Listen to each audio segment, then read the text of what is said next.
Tá bem renascentista aqui o nosso ambiente hoje, né? Comunhão com a natureza e essa busca da integração com a natureza, essa busca de um espírito de aprofundamento, cada um da sua maneira, buscando o melhor das nossas almas, é algo que tem tudo a ver com o espírito renascentista. Pois bem, bom, dando início ao tema que venho tratar hoje com vocês aqui, que é fruto de uma experiência que tenho vivido já há mais de 10 anos, em viagens, pesquisas, mais viagens, vivências, pesquisas, viagens, livros. Isso foi me abrindo a mente, o coração, a alma, para uma experiência que a humanidade viveu, que é uma experiência muito importante, muito interessante, que é justamente a experiência do Renascimento.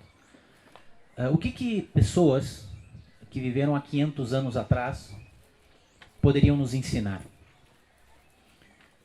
Dado esse lapso de tempo, dado, né, essa relação em que as coisas mudam e mudam muito rápido.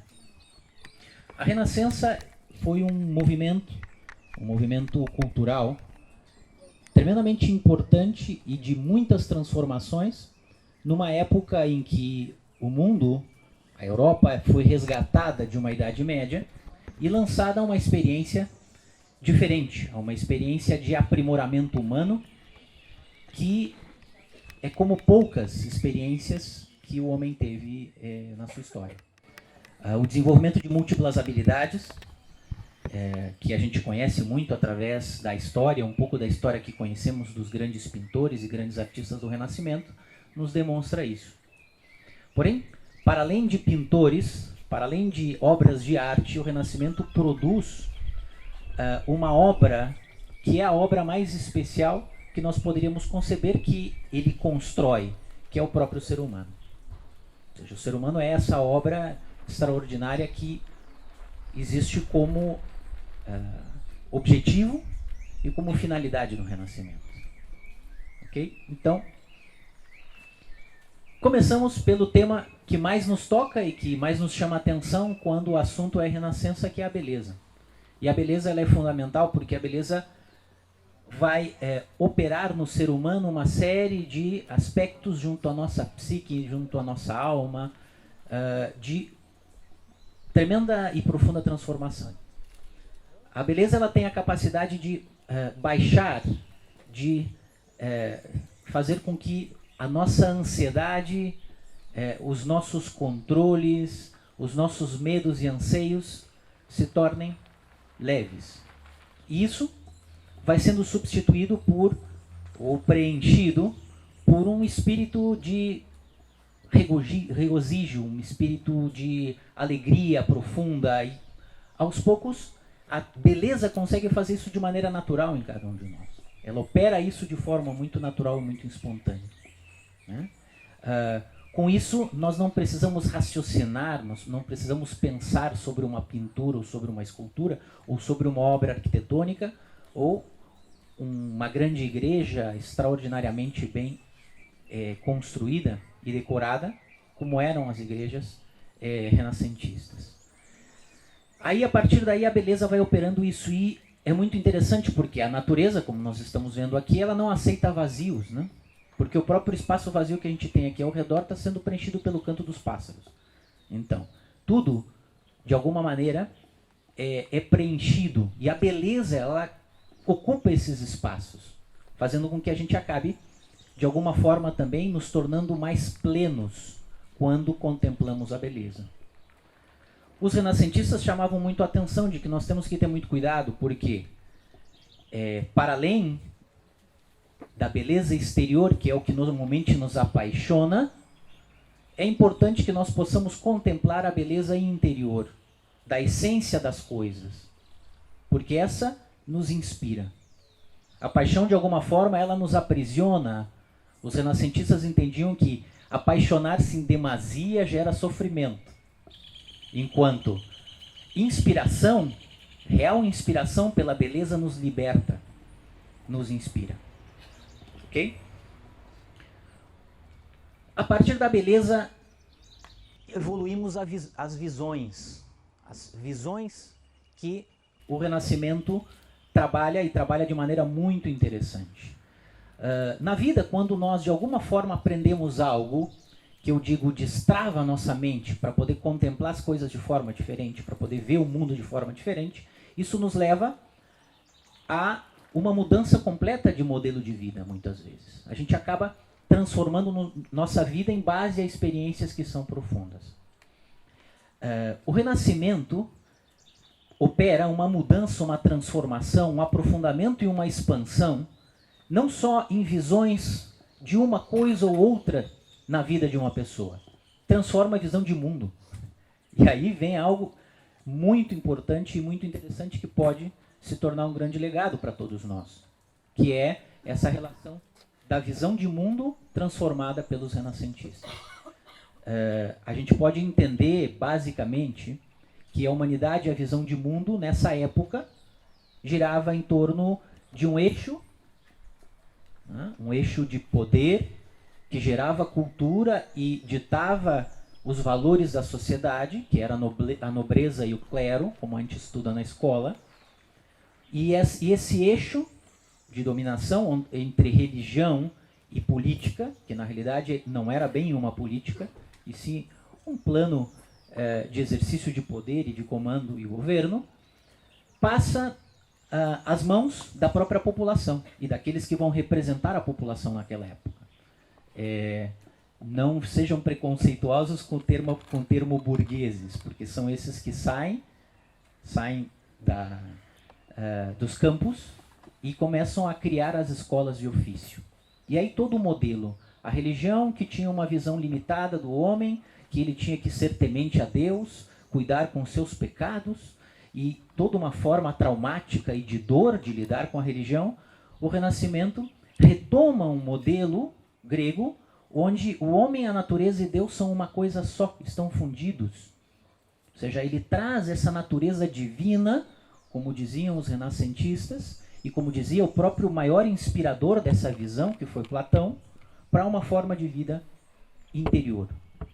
E todo esse aspecto de visão interior da religião passa a esse conceito novo que a gente tem aqui, que estávamos colocando desde o início na introdução, ou seja, buscar uma reunião, buscar uma harmonia com o que está o seu entorno, e fundamentalmente buscar uma harmonia com os demais que estão à nossa volta.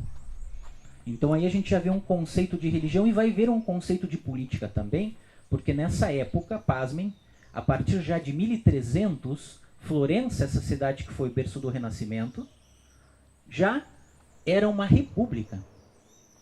Segundo toda a forma de ordenação e de organização que já existia desde a Grécia. Florença era um oásis no meio de um grande deserto. Diriam hoje os inovadores que é como o Vale do Silício no mundo. Na realidade, Florença fazia esse papel nessa época. Uma cidade com 150 mil habitantes na época, imaginem. Conseguia influenciar cultural, religiosamente, politicamente e também, óbvio, que é o que eu não falei ainda, com arte e ciência.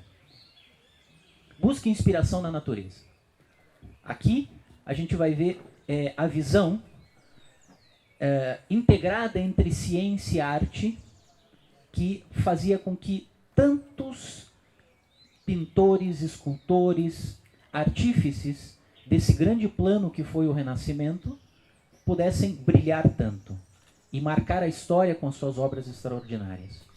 Porém, essa inspiração e essa visão, como falei, não existiria se não fosse a filosofia. A filosofia aqui, entendendo-se como busca da sabedoria, e esses ideais tradicionais que a filosofia resgata desde a Grécia, olhem só o que fizeram os renascentistas. Eles passavam a ter trajetos por toda a Europa, utilizando-se de religiosos, de monges, das várias ordens religiosas que existiam em Florença, que não estavam lá para rezar, estavam lá para buscar a sabedoria em todos os cantos da Europa, porque eles tinham entrada franca por onde quer que passassem. Diferente de soldados, de militares ou de governantes, existia um salvo-conduto para que eles se deslocassem por toda a Europa.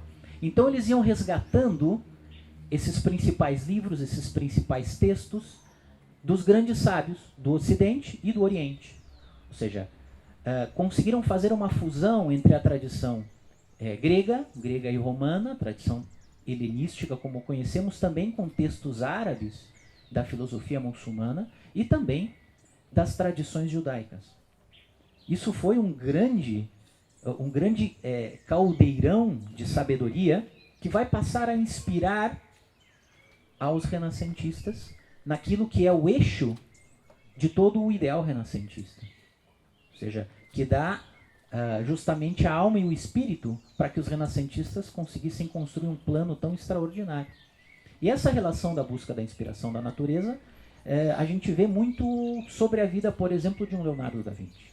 Leonardo foi, para nós, o maior expoente do Renascimento, porém ele foi apenas um dos grandes renascentistas. Não foi o maior de todos, inclusive, segundo alguns dos próprios críticos. Houveram muitos outros grandes renascentistas, e principalmente os filósofos renascentistas que pouco conhecemos. E eles foram educados a conectar arte e ciência em tudo o que faziam. Ou seja, a ciência não era despida de significado, porque até então a Idade Média pregava que ciência era o seguinte: era tudo que Aristóteles já disse e tudo que, de alguma maneira, a igreja já compilou, e pronto. E não se discute mais sobre isso. Então, Aristóteles falava que devemos observar a natureza, porém não interferir com ela. Devemos olhá-la de longe. E a partir daí fazemos as interpretações. E depois vieram os escolásticos, ou seja, os doutores da igreja, e geraram mais uma interpretação sobre a interpretação que Aristóteles tinha, né, para que isso ficasse muito bem compartimentado e não tivéssemos nenhum problema nessas interpretações. O que fazem os renascentistas? O que faz Leonardo? O que fazem os mestres de Leonardo? O que fazem esses grandes filósofos?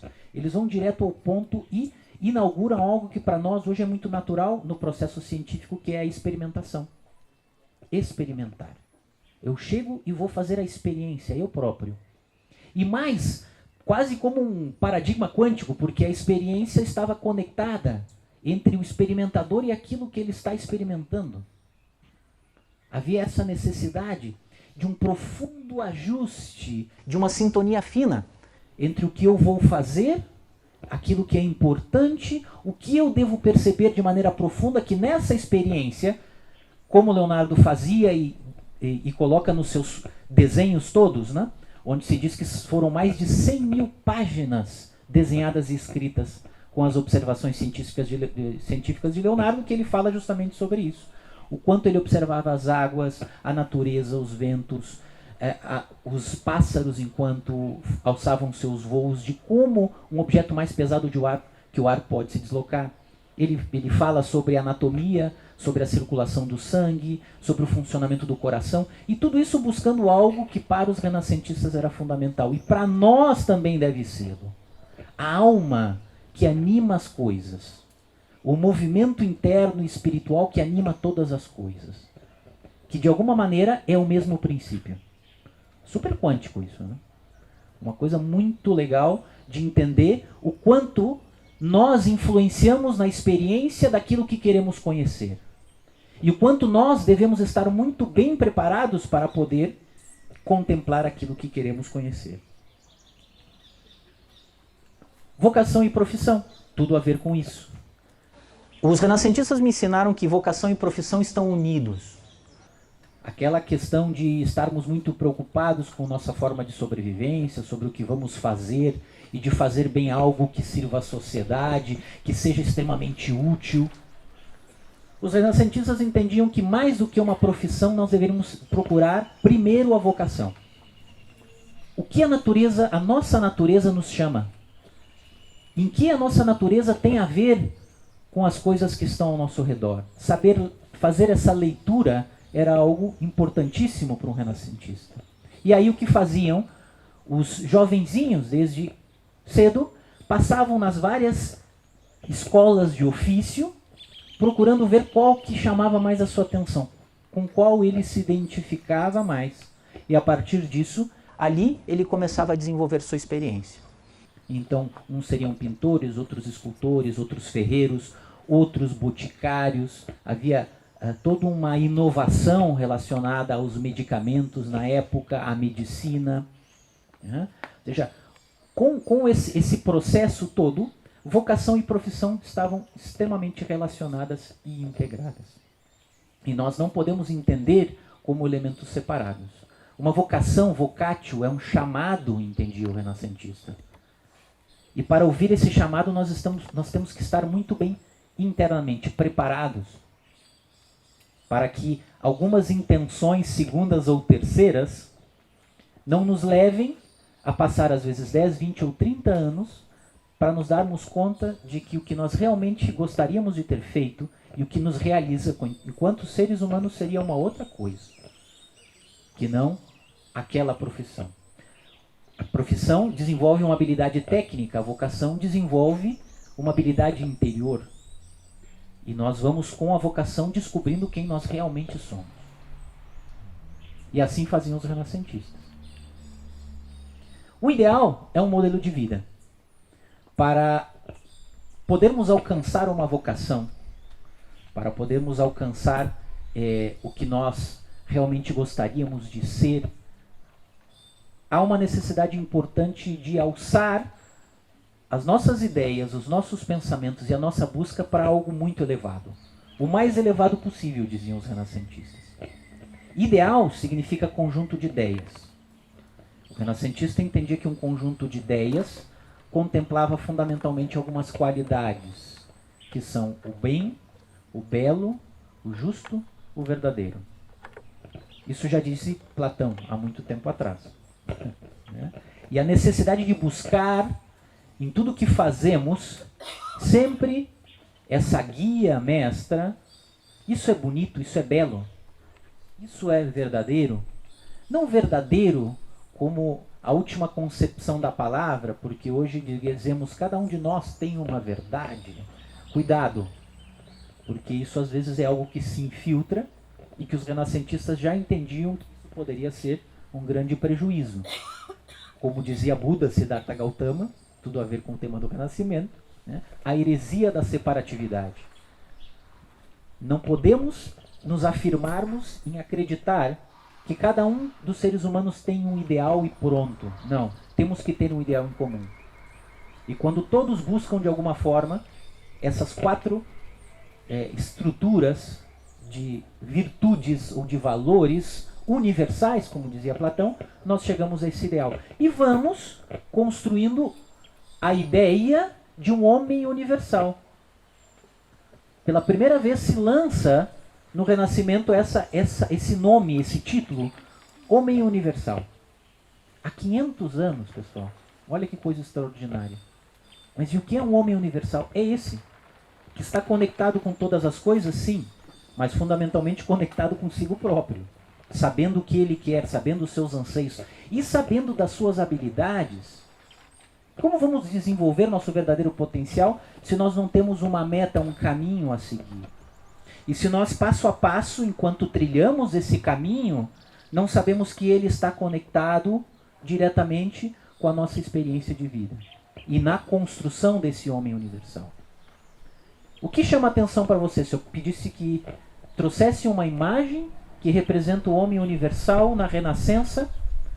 Sei que metade aqui pensaria logicamente no homem de Vitrúvio, aquela imagem do homem inscrito o quê? Num círculo e num quadrado. Alguém já perguntou por que um círculo e por que um quadrado? Porque o quadrado é o símbolo da matéria, é o símbolo do mundo concreto, é onde nós vivemos as nossas experiências, de maneira prática e concreta. E o círculo, onde há dois homens praticamente, né? Um que toca o círculo, outro que toca o quadrado. Depois vocês podem conferir. O que toca o círculo é o homem conectado com o cosmo, conectado com as estrelas. Como dizia Da Vinci, não se pode parar, não se pode ir para trás aquele que tem como meta as estrelas. Então, esse era o ideal do homem universal.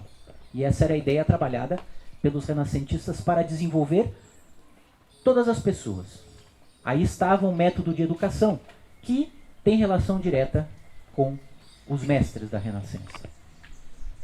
Não existia ninguém que fosse um discípulo avulso ou solitário na Renascença. Eu fui descobrindo através dos meus estudos que todos eram discípulos de discípulos de discípulos, ou mestres de discípulos de mestres de discípulos. Ou seja, essa cadeia era a forma de educação na época. Hoje eu estou querendo falar aqui para um público grande, ou seja, são 100 pessoas que estão aqui, quem sabe, escutando algo que pode abrir uma pequena chispa, uma pequena chama de inspiração. Porém, importante fosse de que vocês procurassem alguém para estar mais próximos de cada um de vocês, que pudesse acompanhá-lo no seu crescimento, na sua evolução, na sua experiência, nas suas buscas, nos seus anseios, que ajudasse vocês a enfrentarem seus medos. Esses são os mestres. São as pessoas que marcam a nossa vida, porque conseguem se conectar diretamente com a gente e conseguem transmitir não só um conhecimento técnico, mas fundamentalmente uma experiência de vida. Leonardo, por exemplo, para citar esse que todos nós conhecemos, tinha um mestre, que vocês já devem ter ouvido falar, que estudou um pouquinho da sua biografia, chamado Verrocchio. Verrocchio significa olho verdadeiro. E olha só, quem era seu discípulo? Leonardo. O sujeito conhecido por ter a melhor capacidade de observação que um ser humano já teve na história. Um cara impressionante. Sei lá, vamos traduzir uma linguagem atual, que via em bilhões de pixels, enquanto a gente vê uma coisa assim, mais ou menos, né, muito pouco definida. 4D era o sujeito e a gente nem 2D chega bem. Essa era a capacidade de observação. Mas não só porque era uma capacidade de observação de detalhes físicos, e sim de algo que movia internamente o processo naquela coisa que ele queria conhecer. Isso eleva a alma, nos tira, não nos aliena. Essa relação com os mestres nos tira de uma forma de vida simples, de ficar pensando só na fome, na violência, nas dificuldades e em pagar boletos. Que talvez seja o pior de todos os nossos problemas. Parece tão interminável, né, como a vida no universo. Então, nós temos que estar mais despertos e procurar ajuda. Os mestres podem preencher esse aspecto. Ok? Ame e seja bom. Chegando já ao fim, vocês sabem, viram que eu comecei pela beleza e estou terminando pelo amor. Os renascentistas, Ficino, Pico della Mirandola, ou seja, os principais mentores filosóficos do Renascimento, tinham o amor como ideia fundamental. A obra-prima, se um dia vocês puderem ir a Florença, não deixem de contemplá-la meia hora. A Alegoria da Primavera. Ali estão expressas as 7 formas de amar. O Cupido é um anjinho lá em cima, com uma flechinha apontada. Não é só um anjinho, não. Esse anjinho, simples e puro, é o símbolo do amor universal. Aquele amor que une todas as coisas e dá sentido a todas as coisas. Vênus, que está logo abaixo dele, representa o amor na natureza, em todos os reinos da natureza. Logo tem 3 graças unidas, que é o amor da alegria, é o amor da pureza e é o amor da beleza, também presente no quadro. E depois tem o amor ao mistério, é um Mercúrio, que está afastando as nuvenzinhas para que eles não entrem em Florença e contaminem. É como assim, estamos afastando a Idade Média daqui. Porque atrás existe um bosque de laranjeiras, e a laranja era o símbolo da família que era a grande patrona, um grande bosque representando Florença. E logo vocês vão ver assim uma forma um tanto etérica sendo levada pela imortalidade, que é o símbolo daquela imagem com asas, que é justamente o espírito de Florença. O que os mentores, os filósofos do Renascimento pediram a Botticelli? fazia parte de um grupo chamado Fideli dell'Amore, ou seja, os fiéis do amor. Olha que coisa linda. E não era um amor passional, como eu falei, não era um amor carnal, era um amor muito espiritual e muito elevado. Que eles queriam contagiar com esse amor todas as pessoas. Então, obras renascentistas para nós são como amuletos. A gente chega na frente e fica, desarma. Desarma os nossos controles e algo muito bom invade a nossa alma. E aí está, isso é o amor que vem através de uma chavezinha aberta pela beleza. E depois, recheando isso todo o trabalho de um grande ideal, a busca de sábios, a mudança de visão, os mestres da filosofia. E horas e horas e horas de estudo, de diálogos, de convivência entre esses grandes pintores, porque antes eles aprendiam filosofia, antes eles aprendiam sobre si mesmos, para depois desenvolver a sua arte e a sua vocação. Então, amar é fundamental para que nós possamos unir todas essas pontas e encontrar um verdadeiro sentido em tudo que fazemos.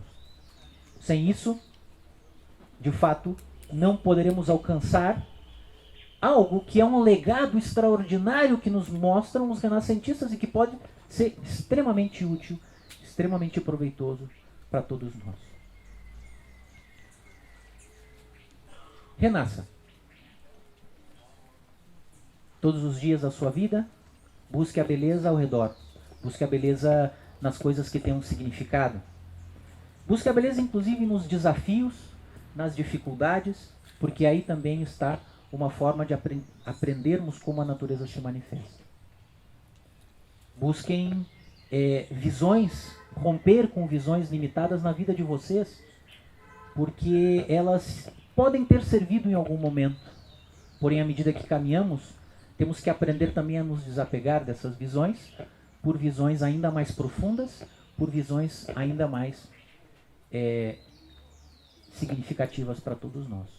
Ao mesmo tempo, busquem aprender com os mestres.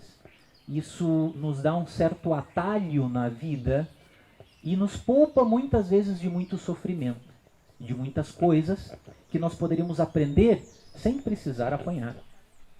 Porque mesmo isso na vida vai fazendo com que cresçamos interiormente. E amar? Bom, amem todas as coisas.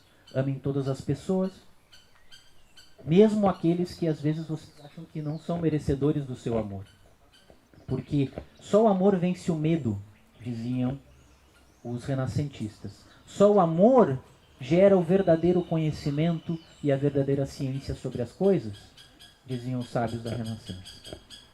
E, enfim, renasçam. Renasçam todos os dias que possam da sua vida. Sejam felizes. Muito obrigado.